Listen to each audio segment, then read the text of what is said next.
Assalamualaikum warahmatullahi wabarakatuh.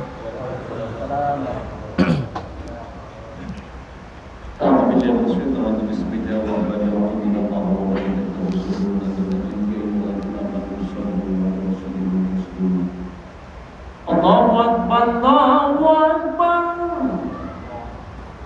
Allahu Akbar,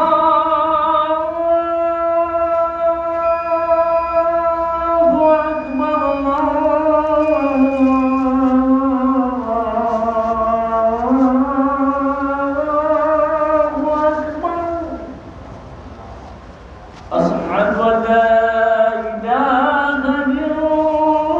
illallah.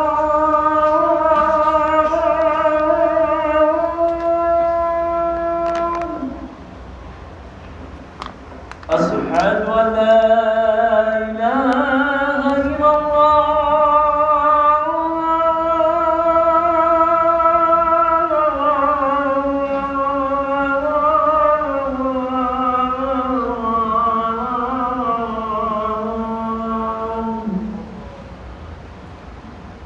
Asyhadu anna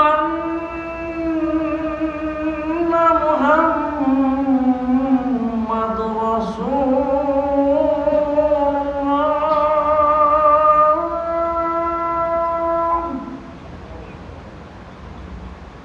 Asyhadu anna Muhammadur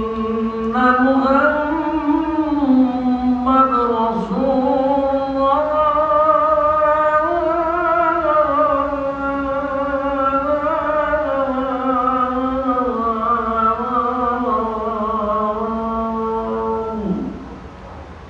Hayya 'alas salah.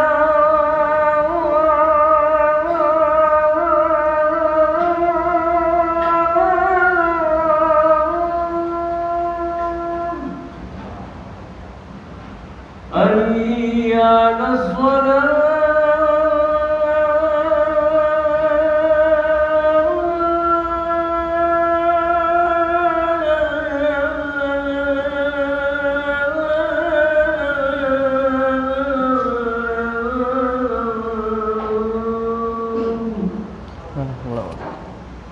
hayya 'alal falah.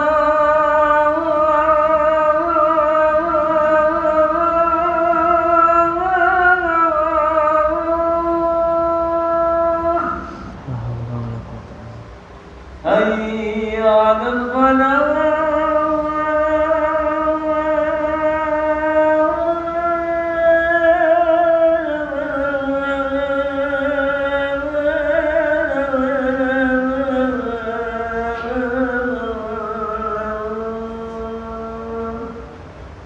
Allahu Akbar, Allahu Akbar. La ilaha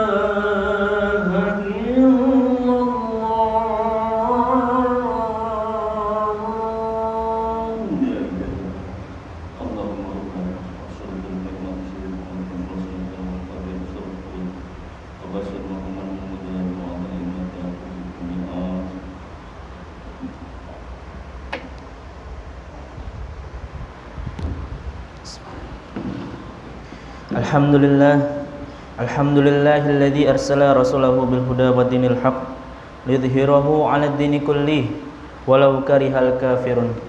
Asyhadu an la ilaha illallah wahdahu la syarikalah wa asyhadu anna Muhammadan abduhu wa rasuluhu la nabiyya ba'dah. Masyaallahu kan wa ma lam yasha' lam yakun. La haula wa la quwwata illa billahil aliyyil azim. Allahumma salli ala Muhammad wa ala alihi wa ashabihi wa mawalah wa man ittaba'ah ila yaumil qiyamah. Ya ayyuhal muslimun ittaqullah fattaqullah thumma taqullah. Kama qala Allah Ta'ala fi kitabihil karim. A'udzu billahi minasyaitonir rajim. Ya ayyuhalladzina amanu taqullaha haqqa tuqatih wa la tamutunna illa wa antum muslimun. Wa qala fi ayatil akhar, a'udzu billahi minasyaitonir rajim, lan tanalul birra hatta tunfiqu mimma tuhibbun, amma ba'd. Fa inna asdaqal haditsi kitabullah wa khairul hadyi hadyu Muhammad sallallahu alaihi wasallam wa syarrul umuri muhdatsatuha wa wa kullu muhdatsatin bid'ah, wa kullu bid'atin dhalalah, wa kullu dhalalatin finnar. Ma'asyiral muslimin rahimani wa rahimakumullah. Segala puji hanyalah milik Allah Subhanahu wa taala yang telah memberikan kita kenikmatan demi kenikmatan. Beribu-ribu nikmat telah Allah berikan kepada kita. Baik itu nikmat yang besar sampai pun nikmat yang kecil. Nikmatnya sehat, nikmatnya ibadah, nikmatnya kita bisa berjalan, nikmat-nikmat yang lainnya. Dan ada nikmat yang paling nikmat yang paling agung yang Allah berikan kepada kita, yaitu adalah nikmatnya iman. Sehingga dengan nikmat iman itulah saat ini kita terdorong dan kita hadir di tempat ini, di masjid Allah ini, sebagai bentuk keimanan dan ketakwaan kita kepada Allah Subhanahu wa ta'ala. Seringkali kemudian kita baru menyadari bahwasanya itu adalah satu nikmat ketika apa? Ketika Allah Subhanahu wa ta'ala telah menghilangkan, atau Allah Subhanahu wa ta'ala telah mencabut nikmat tersebut dari pandangan kita, ataupun dari apa yang kemudian kita rasakan. Mungkin kita baru merasakan nikmatnya sehat ketika apa? Ketika Allah mencabut sehat tersebut. Allah menguji kita dengan rasa sakit. Mungkin kita baru merasakan nikmatnya berjalan yang setiap hari itu kita lakukan, kita laksanakan ketika apa? Ketika Allah Subhanahu wa ta'ala menjadikan kaki kita itu sakit, sehingga kita itu kesulitan untuk berjalan, dan nikmat-nikmat yang lainnya. Dan nikmat-nikmat itulah yang kemudian haruslah kita syukuri.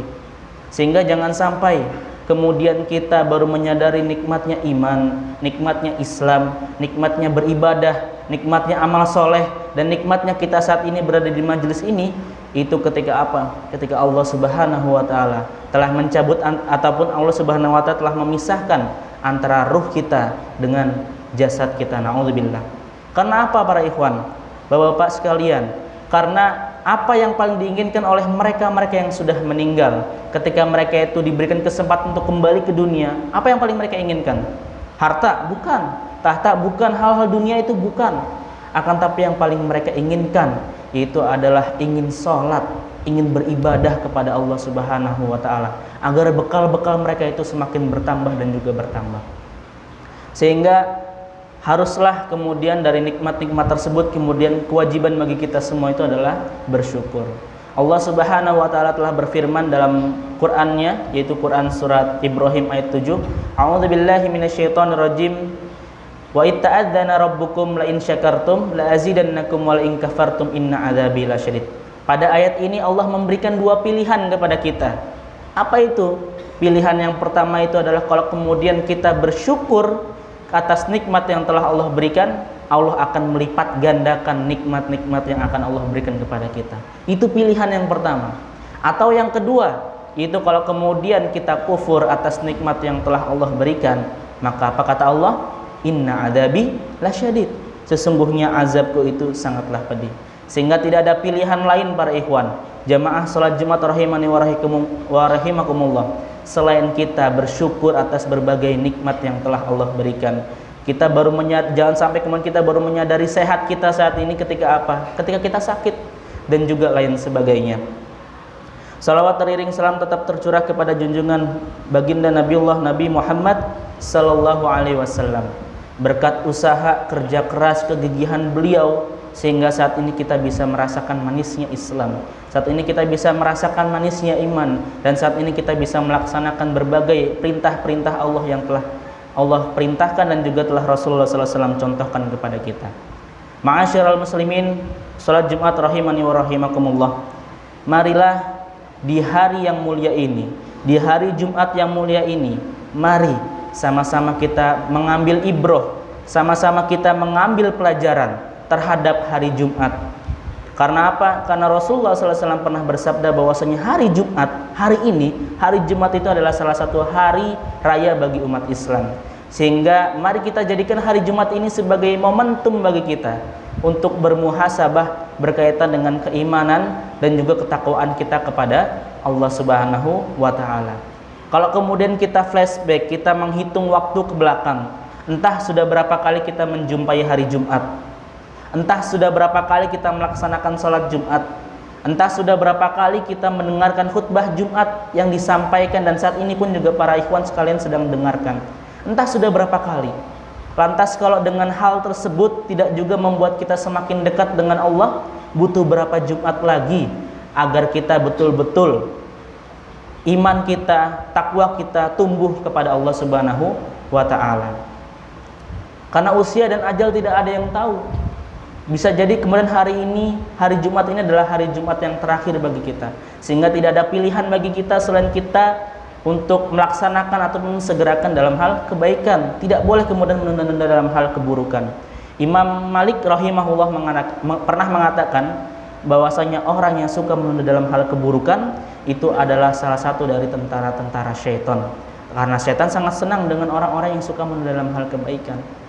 Sehingga mari para ikhwan, mulai detik ini juga kita jadikan hari Jumat ini sebagai momentum bagi kita. Kita bermuhasabah, apakah kemudian hari ini ataukah kemudian pekan sebelumnya itu kita lebih baik atau lebih buruk dibandingkan pekan-pekan sebelumnya.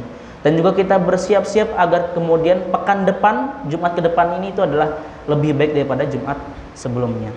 Karena Rasulullah SAW pernah bersabda, barang siapa yang hari ini sama dengan hari kemarin, maka ia adalah orang-orang yang rugi. Apalagi yang hari ini itu lebih buruk dibandingkan hari kemarin, maka itu adalah orang-orang yang celaka, kata Rasulullah SAW. Sehingga mari kita jadikan hari ini menjadi momentum bagi kita sebagai bentuk kita meningkatkan ketakwaan kita kepada Allah Subhanahu wa taala. Jamaah salat Jumat rahimani wa rahimakumullah.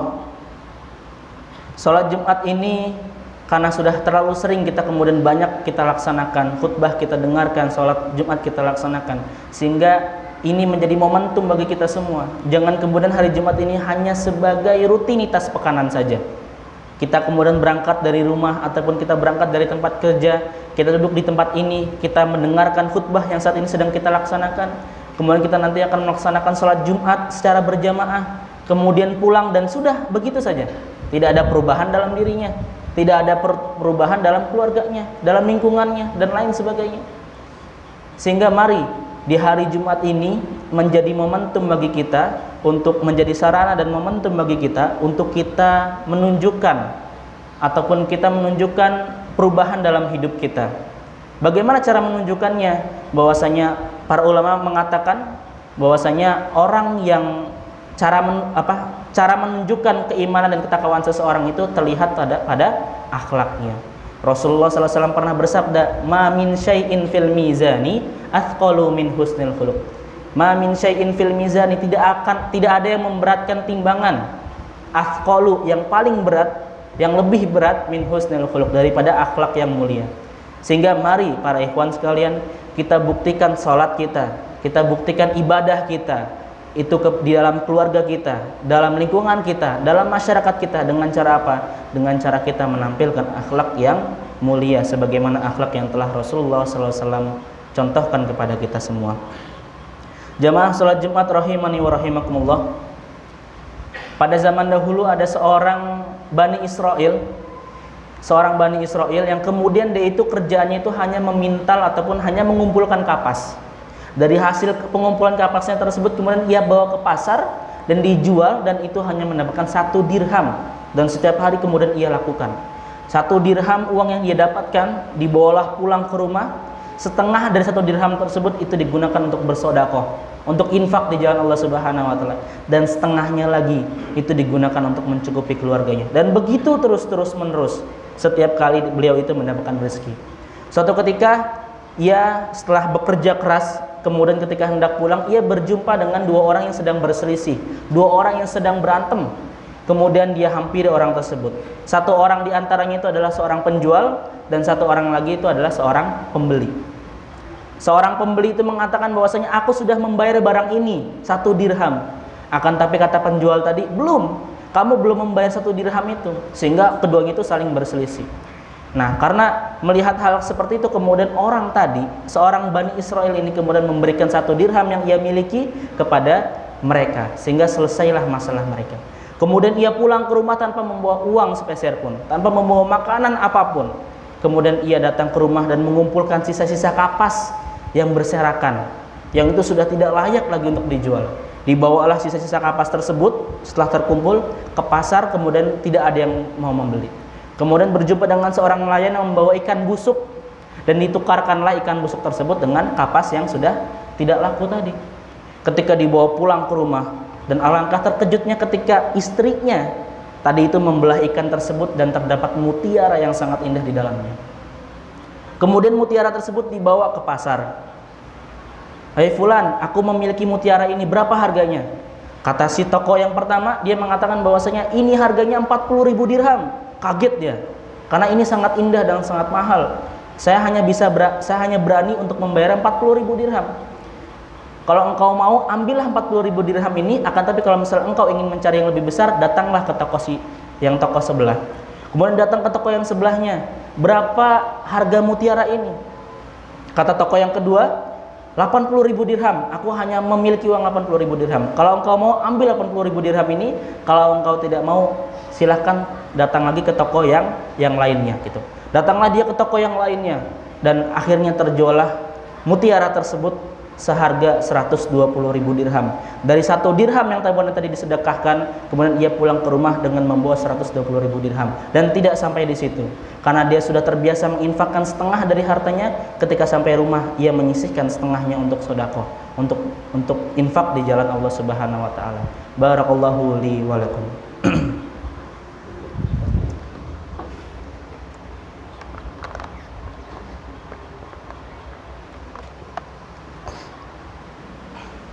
Alhamdulillahilladzi arsala rasulahu bil huda wa dinil haq yudhhirahu 'ala dini kullih walau karihal kafirun.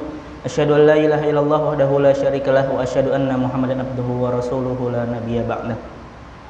Dalam kisah tadi, Allah menunjukkan kebenaran dalam ayatnya, salah satu firman Allah Subhanahu wa taala, yaitu Quran surat Ali Imran ayat 92 yang berbunyi, a'udzubillahi minasyaitonirrajim, lan tanalul birra hatta tunfiqu mimma tuhibbun. Kamu tidak akan memperoleh kebaikan sampai kamu itu menginfakkan dari harta yang kamu cintai.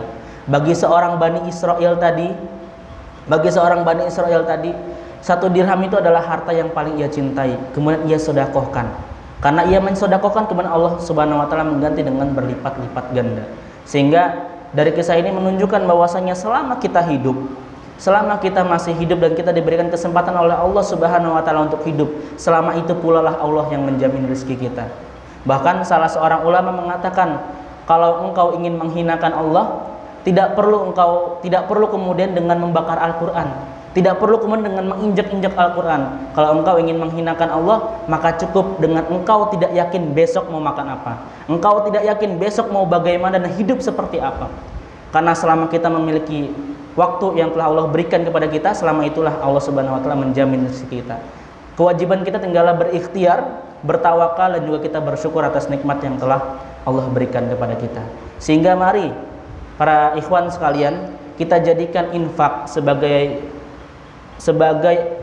hobi kita. Kita jadikan infak sebagai style dalam kehidupan kita, lifestyle dalam kehidupan kita. Tidak ada hari tanpa berinfak, tidak ada pagi tanpa kita berinfak.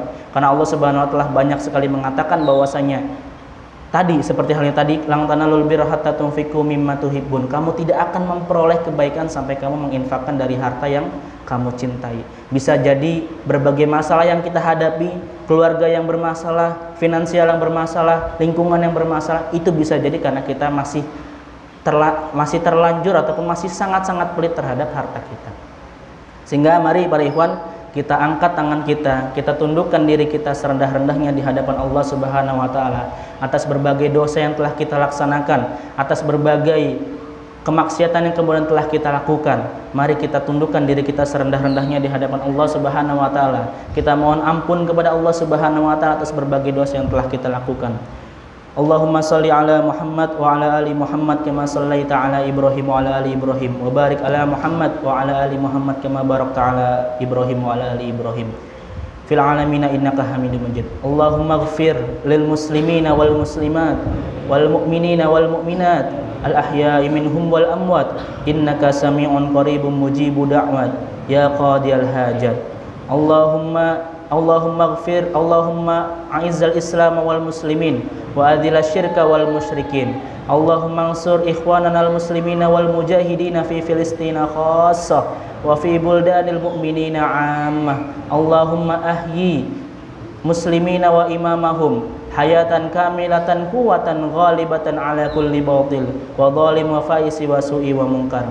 Ya Allah ya Rahman ya Rahim, apabila ada di antara kami yang hadir di tempat ini dengan membawa limpahan dosa yang telah kami lakukan, ya Allah, izinkanlah kami keluar dari masjid ini dengan membawa ampunan darimu ya Allah.